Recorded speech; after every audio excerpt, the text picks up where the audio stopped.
And the Lakers going through their pregame routines. Greetings, everyone. 2K Sports brings you the NBA. This is Kevin Harlan. I'm joined by Clark Kellogg and Steve Kerr as we get set to bring you all the action. We've got a chance now for our starting lineups from point guard to center. This game should be a good one. And guys, checking out Tony Parker here. What can we expect? Yeah, watch how many times he initiates the pick and roll, Kevin, and how good he is at running it as the cutter. He's duped a lot of defenders with that play. I'll tell you what else I like is his attacking mindset too, Steve. No matter where he is on the court, when he gets possession, he will turn it up and turn it on and run out. Most of the time, he doesn't stop until he's laid the ball in the hoop. Lakers are enjoying this break from the road. Home court didn't seem to help any last time they met. We'll see if it makes a difference this time. And that game featured one of the least consistent offensive performances you're going to see from them, Clark. Yeah, no spurt ability on display at all, fellas. I mean, they needed to make a few runs, but it just never was able to happen for them. Pass to Kobe. Young outside. Whoops, anticipated the pass. Turnover. And that one's good. Parker's got the scoreboard going with his first points of the night for San Antonio. Well, it was the Los Angeles Lakers winning their last game against the Detroit Pistons. I thought the way they attacked the rim and got into the paint was phenomenal. It seemed like after a while, the defense just kind of waved the white flag. That's exactly what will happen when a team continues to attack the goal and come away with layups. It demoralizes the defense.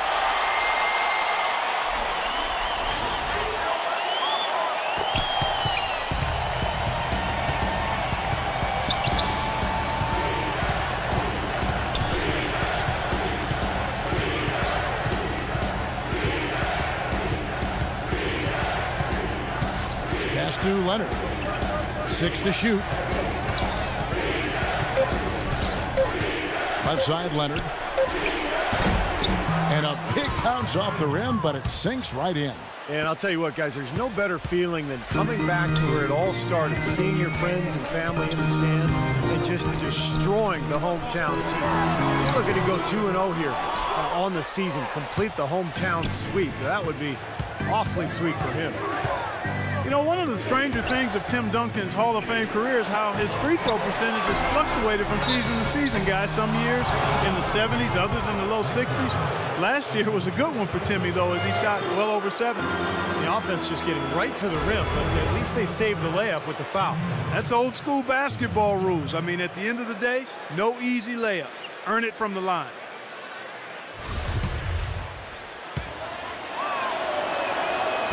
First free throw is good.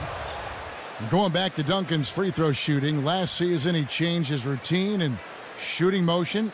He doesn't do that long pause anymore, and the numbers he put up last year were terrific at the line. I think he found the right balance. He used to shoot the ball too quickly. Once he released it, this is a much smoother stroke than we've seen from Duncan. That's why he shot better than 80% from the foul line for the first time in his career. Nash with the bucket. There's a chance he could have a big game if they don't D him up more tightly on the perimeter. Green against Kobe. Green gets a screen from Splitter. And play stops. Whistle on what looks to be an illegal screen.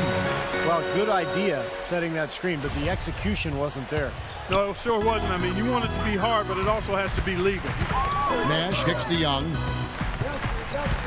Outside Bryant. Sinks that one from the post. Bryant's got his second basket of the night.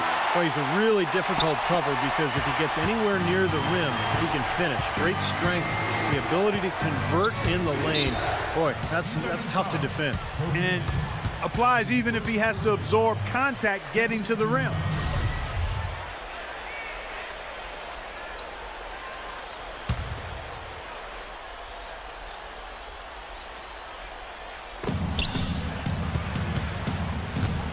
Nash against Parker. Dishes it to Splitter. No luck. So the Lakers will take it the other way. Well, I tell you what, Greg Popovich, a really impressive leader for the Spurs. He's able to keep all of his players locked into what's best for the team. Has a military background, played basketball and studied at the Air Force Academy before serving 5 years in the Air Force. And You know some of the leadership that he brings to his position was learned from his past experiences. The first free throw is good.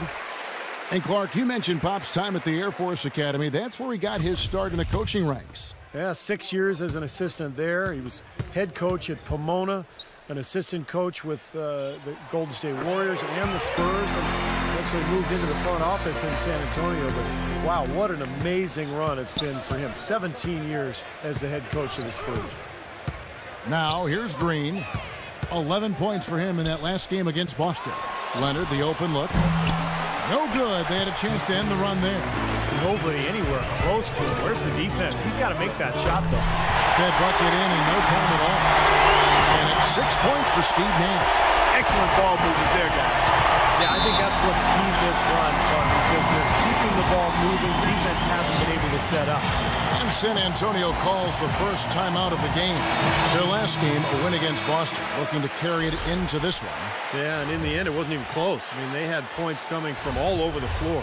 Boy, they were locked in and ready to roll, and offensively, they just had a rhythm that was impressive. Boris Diaz checked in for the Spurs. Now, here's Green, averaging 9 points per contest. Parker outside.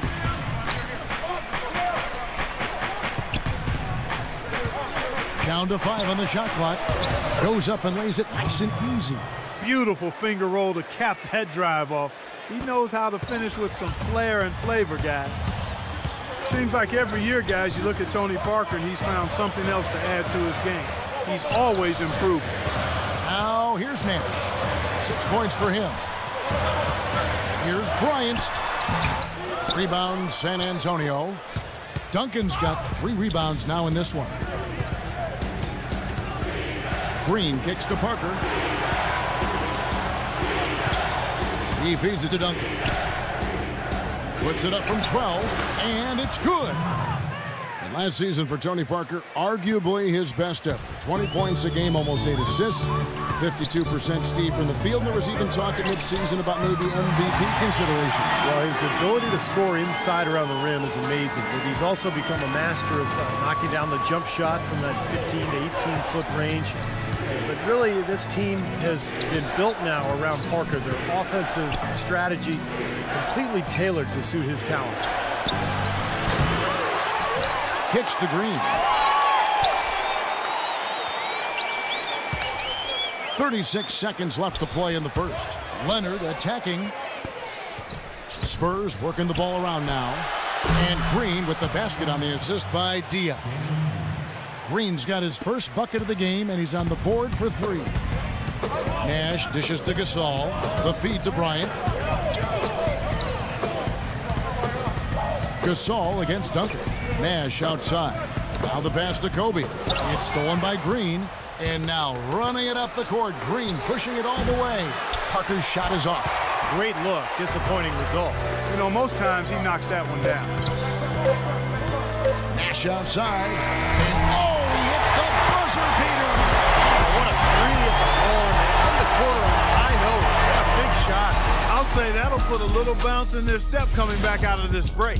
Oh, we've seen some great shots in the first quarter. No shortage of offense. Lakers ahead as they end the second. After this break, we'll be back with the start of the second quarter on next Sunday, November 24th. Derrick Rose and the Chicago Bulls take on Chris Paul and the Los Angeles Clippers. Hoops action.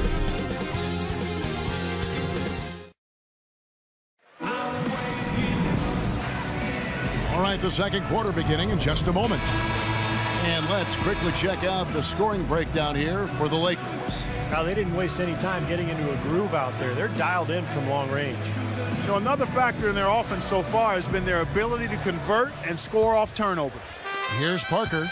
He's coming off a 19-point game against Boston. And he really kept his head down, was drawing contact, getting himself to the line, played an aggressive game. That was a big-time help for him and his team. Hill is out there with Chris Kaman. Then it's Johnson, then it's Steve Blake, and it's Farmar in at the point. That's the group for the Lakers to start the second quarter. From the sideline, let's catch up with Doris Burke. Thank you, Kevin. Tony Parker and teammate Boris Diaw have known each other since high school back in France. Boris says of Tony, quote, he's a point guard who can do it all. He can be an organizer and make the team play. Other times, he's going to be a scoring point guard. It's pretty rare to have both. And guys, Coach Popovich talked about how Parker's decision-making has matured as far as reading when to pass and when to score. He's found a great balance as the years have gone on, guys. He can do it all, Doris. Pass, shoot, special talent. Guys, you go back to the shortened season a year before last, and the Spurs were the best team on the road. But last year, they weren't nearly as dominant on the road. Still solid when leaving San Antonio, but far from the level they played at a couple of seasons ago. And out of bounds as the Spurs gain possession. We're at the break in the action. Let's show you the teams that have been making their opponents work especially hard over the past 10 games. In fourth, the Spurs. Now, they've been solid defensively, maybe a little fortunate at times when teams have had off nights, but overall, pretty solid defense. And for the Spurs on the road last season, they would still win 23 games in hostile territory. And while that is more than the 22, Steve, they won in the shortened season, they also lost a fair amount more as well. Well, for the Spurs, Kevin, I think they did what they needed to do. You know, the Spurs manage the regular season. They know when to turn it on and when they can maybe relax a little bit. The big thing